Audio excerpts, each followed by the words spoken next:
माना जाता है। जो पुरुष देवी भागवत के एक श्लोक अथवा आधे श्लोक का भी भक्ति भाव से नित्य पाठ करता है, उस पर देवी प्रसन्न हो जाती है।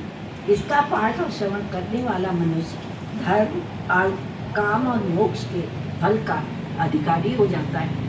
एक बार भगवान श्री कृष्ण प्रसेन को खोजने के लिए चले गए। वे बहुत समय तक नहीं लौटे। तब वसुदेव ने यह देवी भागवत पुराण सुना।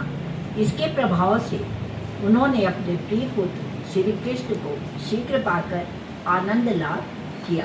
बोलो श्री कृष्ण भगवान की जय, राधा रानी सरकार की जय। पहला अध्याय संपूर्ण। देवी भागवत के महात्म्य प्रसंग में सैमंत कनुरी की कथा थी। ऋषियों ने पूछा, हे सूत जी, श्रीमद् देवी भागवत की यह कथा वसुदेव जी की किस विधि से सुनी और इसके कौन वक्ता हुए?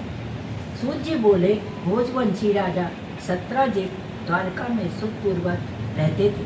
उनके द्वारा सदा सूर्य का आराधन हुआ करता था।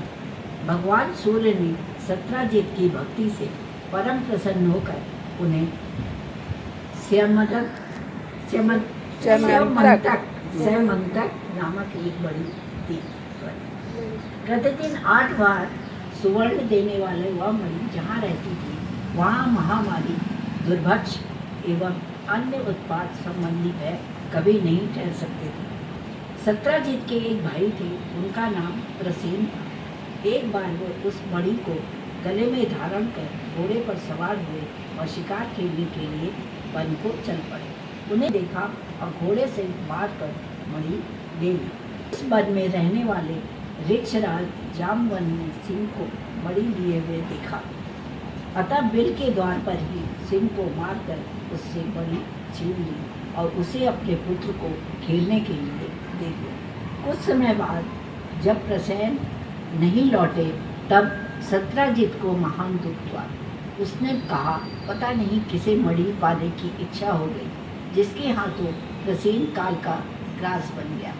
फिर तो जन समाज के मुख से द्वारका में इस प्रकार की किंवदंती फैल गई कि हो न हो कृष्ण ने प्रसेन को मार डाला, क्योंकि मणि में उनकी आसक्ति हो गई। यह बात भगवान कृष्ण के कानों में पड़ी। तब अपने ऊपर लगे हुए इस कलंक को दूर करने के लिए कुछ पुरवासियों को साथ लेकर वन में पहुँचे। सिंह द्वारा मारे हुए प्रसेन को देखा। रक्त से चिन्हित मार्ग को पकड़कर सिंह को खोजते हुए वे आगे बढ़े। एक बिल के द्वार पर मरा हुआ सिंह दिखाई पड़ा। तब वे पुरवासियों से कहने लगे, तुम मेरे लौटने तक यही रहना। मणि लेने वाले का पता लगाने के लिए मैं इस बिल के अंदर जा रहा हूँ। बहुत अच्छा कहकर पुरवासी वहीं ठहर गए। भगवान श्री कृष्ण बिल के भीतर वहाँ गए जहाँ जामवान का स्थान था। देखा, ऋक्षराज का बालक मणि हाथ में लिए हुए खेल रहा था। इन्होंने मणि छीनने की चेष्टा की। इतने में धाय ने चिल्लाना आरंभ कर दिया। धाय की चिल्लाहट सुनकर वहाँ तुरंत जामवान आ पहुँचा।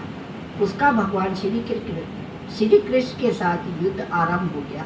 दोनों में 27 दिनों तक घोर संग्राम चलता रहा। उधर द्वारकावासी भगवान श्री कृष्ण की प्रतीक्षा में बिल के द्वार पर रुके थे। 12 दिनों तक उन्होंने प्रतीक्षा की। तत्पश्चात डर के वे अपने अपने घर लौट गए। पहुँचने पर आरंभ से अंत तक सारा समाचार कह सुनाया। अपने पुत्र की कष्ट कहानी सुनकर महाभाग वसुदेव परिवार सहित शोक सागर में डूबने उतराने लगे। इतने में देव ऋषि नारद जी ब्रह्मलोक से वहाँ पधारे। वसुदेव जी उठकर खड़े हो गए। नारद जी ने बुद्धिमान वसुदेव जी से कुशल समाचार पूछा। फिर कहा,